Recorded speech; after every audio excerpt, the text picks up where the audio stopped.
Students, welcome back here. So हम वापस से आ गए हैं फिर से आपके लिए इंपॉर्टेंट क्वेश्चन सीरीज़ लेके, ठीक है, जिसके साथ आपको क्वेश्चंस भी मिलेंगे इंपॉर्टेंट, उनके आंसर्स और सॉल्यूशंस भी मिलेंगे आपको, ठीक है, जो आपके बोर्ड एग्जाम्स के लिए बहुत ज़्यादा इंपॉर्टेंट है, ठीक है। तो उसके लिए हमने केमिस्ट्री के क्वेश्चंस भी प्रिपेयर किए हैं, बायो के भी और फिजिक्स के भी, ठीक है। तो फिलहाल तो आज हम केमिस्ट्री के क्वेश्चन डिस्कस करने वाले हैं उनके सॉल्यूशन के साथ।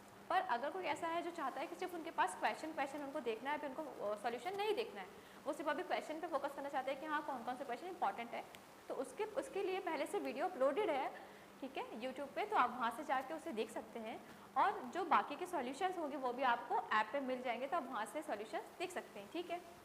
तो चलिए हम अपनी बोर्ड्स की तैयारी की तरफ बढ़ते हैं, हम टाइम बिल्कुल वेस्ट नहीं करेंगे। तो हम आज डिस्कस करने वाले हैं कुछ क्वेश्चंस केमिस्ट्री के, वो भी केमिकल काइनेटिक्स चैप्टर के, ठीक है। तो हमारा फर्स्ट क्वेश्चन है,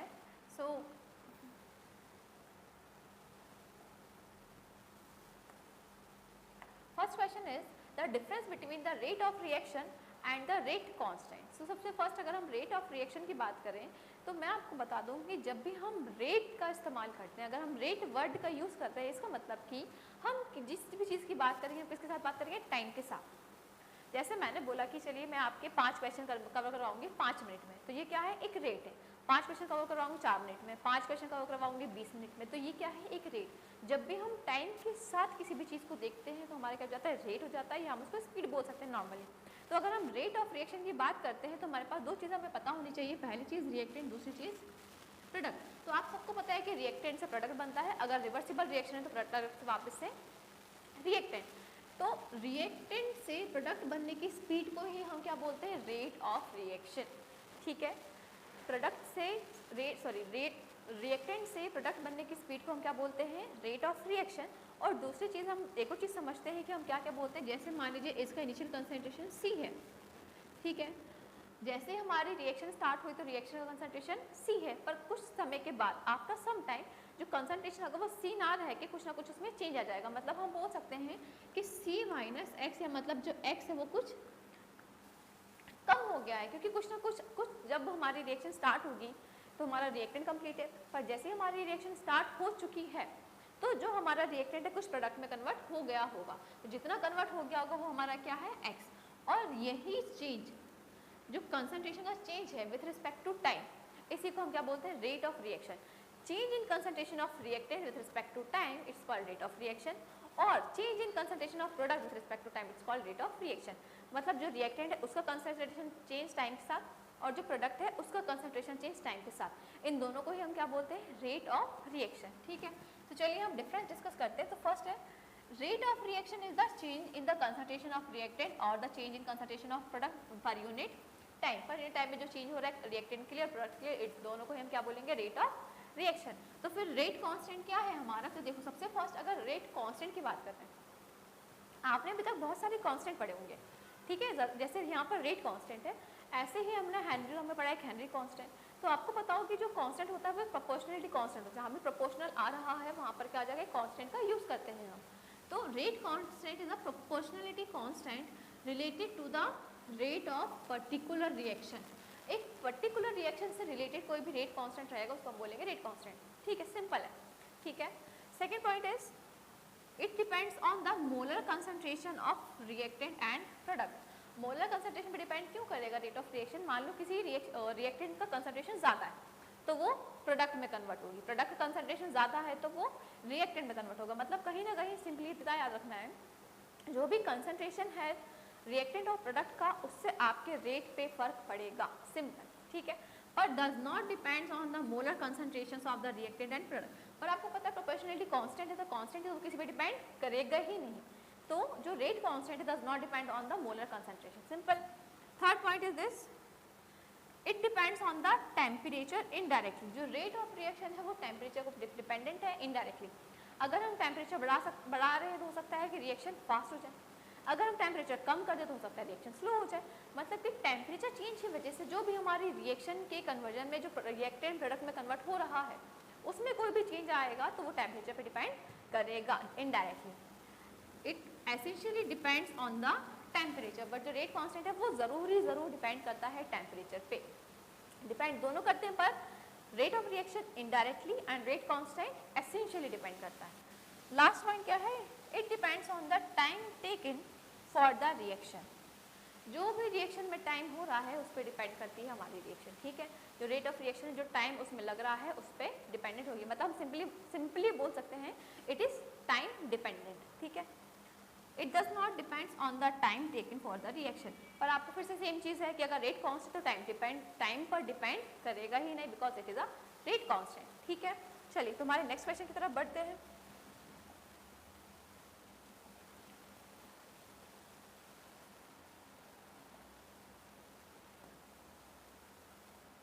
next question is different between molecularity and the order of reaction. चलिए पहले हम दोनों को सिंपल डिस्कस करते हैं कि एक्चुअली है क्या molecularity and the order of reaction, then हम इसके डिफरेंसेस देखेंगे। चलिए तो अगर मैं मॉलिकुलरिटी की बात करूं तो मॉलिकुलरिटी मतलब क्या है, देखिए अगर हमें रिएक्शन करनी है तो उसके लिए हमें रिएक्टेंट लेना पड़ेगा, R मतलब रिएक्टेंट, P मतलब प्रोडक्ट।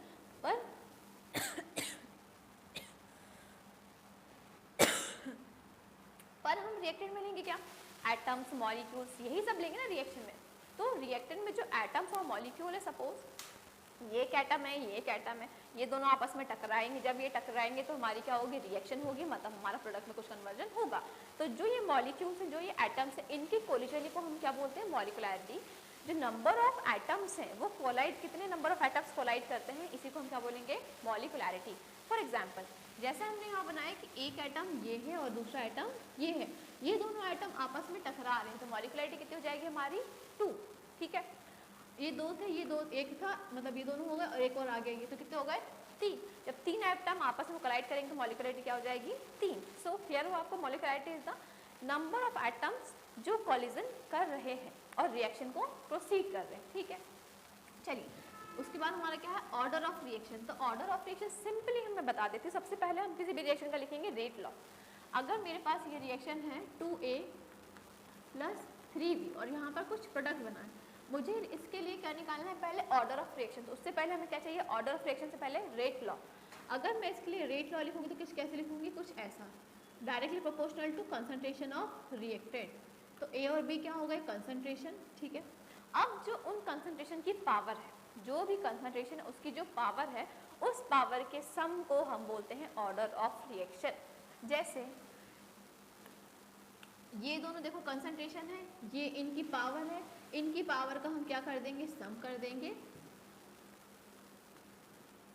इनकी पावर का हम क्या कर देंगे, सम कर देंगे, और हमको ये मिल गया 5, मतलब कि 5 क्या है, ऑर्डर ऑफ रिएक्शन। अगर आपको कोई सी भी रिएक्शन मिलती है, सिंपली आपको यही करना है, पहले रेट लॉ लिखना है, रेट लॉ में आपको कंसंट्रेशन की पावर देखना है, पावर का सम करना है, और जो पावर होती है उसी को हम क्या बोलेंगे, ऑर्डर ऑफ रिएक्शन, ठीक है।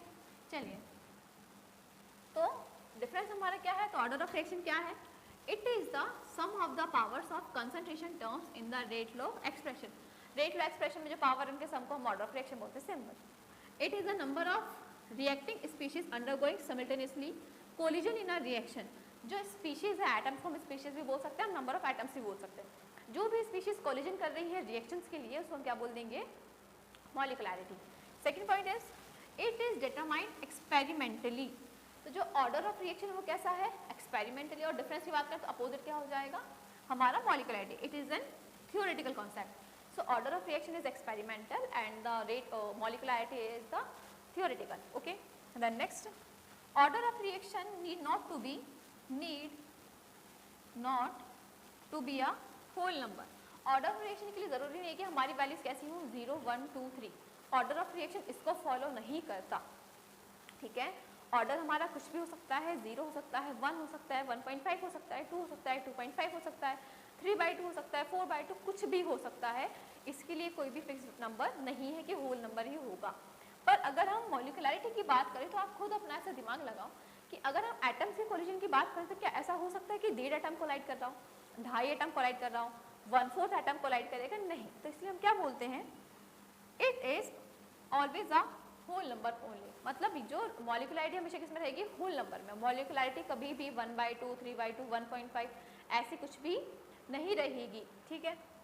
Next, order of reaction can be 0। Order of reaction 0 हो सकती है, ठीक है, क्योंकि तो पावर है, but molecularity can not be 0 और फ्रैक्शन। अब आप सोचो कि अगर आपके पास एटम ही नहीं होंगे कोलिजन करने के लिए तो रिएक्शन प्रोसीड कैसे होगी, ठीक है। जो रिएक्शन है, रिएक्शन में जो रिएक्टेंट है, रिएक्टेंट में जो एटम्स हैं वो आपस में कोलिजन करते हैं, उसी को मॉलिक्युलैरिटी बोलते हैं, और उसी कोलिजन की वजह से रिएक्टेंट प्रोडक्ट में कन्वर्ट होता है। पर अगर एटम्स ही नहीं होंगे, ठीक है, तो कोलिजन नहीं होगा, कोलिजन नहीं होगा तो प्रोडक्ट में कन्वर्ट नहीं होगा, मतलब हमारी रिएक्शन प्रोसीड नहीं होगी, मतलब जो मॉलिक्युलैरिटी है वो जीरो कभी भी नहीं हो सकती है। ठीक है, चलिए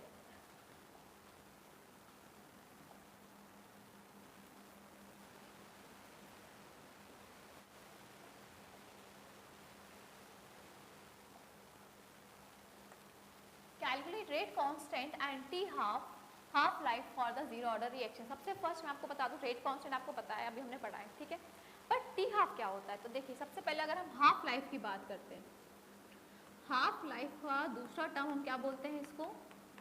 T half. Simple, half life का दूसरा टर्म क्या है? T half. अब इमेजिन, ठीक है, मैंने बोला कोई भी सब्सटेंस है एक्स, ये सब्सटेंस है एक्स, ये x कोई सब्सटेंस है, ठीक है, अभी ये कितना ग्राम है? 50 ग्राम, 50 ग्राम, ठीक है, 50 ग्राम है। तो अब मैंने बोला after 5 minutes, after 5 minutes it becomes 25 gram. Initially 50 ग्राम था, पर 5 मिनट्स के बाद वो 25 ग्राम हो गया, मतलब वो टाइम जिस पे जो भी कंसंट्रेशन है किसी भी चीज़ का, जो भी वेट है वो कितना हो जाए? उसका 50% हो जाए। 50 ग्राम था, 50 ग्राम का 50% 25। जैसे ही 25 हो, मतलब कि जितना टाइम इसके लिए रिक्वायर्ड है वो क्या हो जाएगी? इसकी हाफ लाइफ। ठीक है, जैसे मान लो 10 ग्राम है, 10 ग्राम कन्वर्ट हो गया 5 ग्राम में, पर कितने टाइम में? 2 मिनट्स में। तो जो 2 मिनट्स हो गए वो क्या हो जाएगी? इसकी हाफ लाइफ। क्लियर? तो चलिए अब हम आगे बढ़ते हैं। तो सबसे first what is zero order reaction? ठीक है, तो a zero order reaction is a chemical reaction in which the rate independent of the concentration of reactant, that is the rate does not change when the concentration of the reactant increases or decreases. Simply मैं बताती हूँ आपको, देखो हम solve करते हैं। हम बोल रहे हैं कि हम बात कर रहे हैं जीरो ऑर्डर, तो हमारा A रिएक्टेंट है, B प्रोडक्ट है, सिंपल। अब इसके लिए अगर मैं रेट लॉ लिखूं तो ये क्या हो जाएगा? हमारा कंसंट्रेशन ऑफ ए, प्रोपोर्शनल हटेगा, एक रेट लॉ कांस्टेंट आएगा जिसको हम बोल देंगे के। तो अभी हमारे पास फाइनली क्या आया? R इक्वल्स टू के इंटू कंसंट्रेशन ऑफ ए। और आपको पता है कि जो ऑर्डर होता है वो कंसंट्रेशन की पावर होता है, तो हमारा कंसंट्रेशन ये है, तो जीरो ऑर्डर की बात करें तो क्या हो जाएगा? जीरो, किसी की भी पावर जीरो मतलब 1। तो R इक्वल्स टू के इंटू 1 और R इक्वल्स टू के। तो आप यहाँ देख के समझिए कि जो रेट है क्या कंसंट्रेशन पे डिपेंड कर रहा है, या कंसंट्रेशन के चेंज होने से रेट में कुछ फर्क आएगा? नहीं आएगा, क्योंकि आप यहाँ देखो, यहाँ कोई कंसंट्रेशन नहीं है, इसका मतलब कि जो रेट है वो कंसंट्रेशन इंडिपेंडेंट है। कंसंट्रेशन चाहे इंक्रीज हो चाहे डिक्रीज हो, रेट पे कोई फर्क नहीं पड़ेगा, because it is independent of concentration. यही हमारी डेफिनेशन में लिखा है। ठीक है, देखो इधर, the rate of reaction is independent of the concentration of reactant, that is जब भी इंक्रीज होगा या कंसंट्रेशन या डिक्रीज होगा, दोनों में कोई चेंज नहीं आएगा हमारी रेट ऑफ रिएक्शन पर। किस लिए? जीरो ऑर्डर रिएक्शन के लिए। फर्स्ट ऑर्डर में डिपेंड करेगा, जीरो ऑर्डर में does not depend on the concentration, but first order में डिपेंडेंट ऑन द कंसंट्रेशन। ठीक है, अब हमें दो चीजें कैलकुलेट करनी है, फर्स्ट इज द के constant, rate constant, and second is the half life. चलिए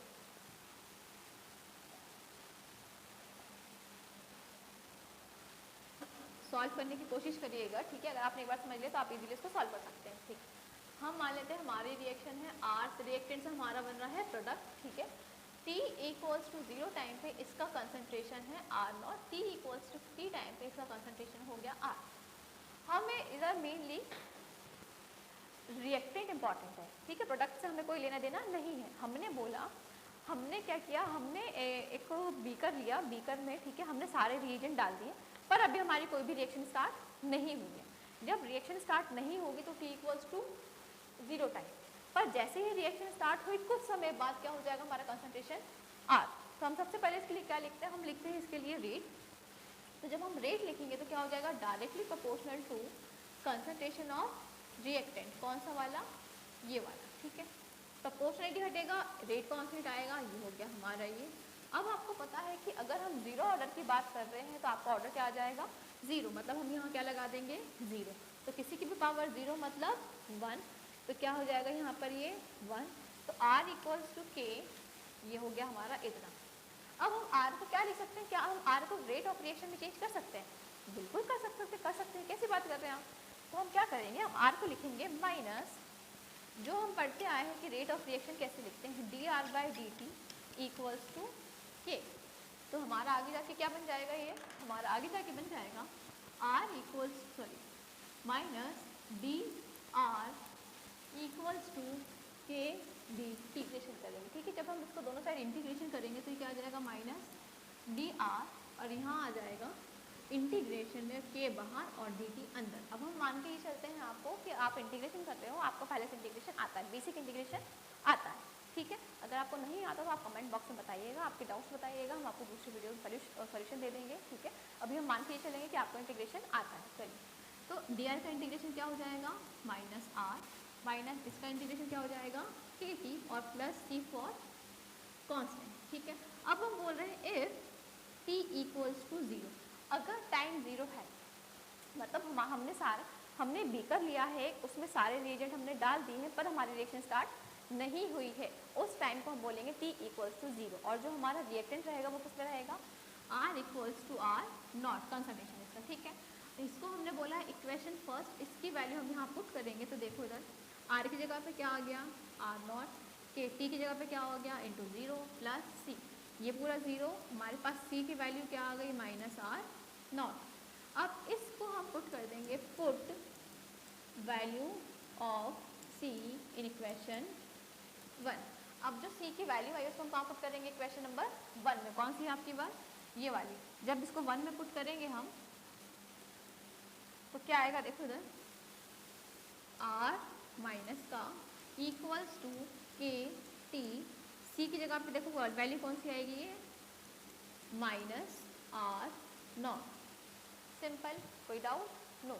चलिए आगे बढ़ते हैं, आगे करके देखिए ये प्लस माइनस क्या हो जाएगा, हम इसको और लिख लेते हैं यहाँ पर, तो ये हो गया minus r equals to K T, plus minus minus, I hope सबको आता होगा प्लस माइनस माइनस, ठीक है। नहीं आए तो पूछ सकते हैं बिल्कुल, r नॉट, ठीक है, सिंपल।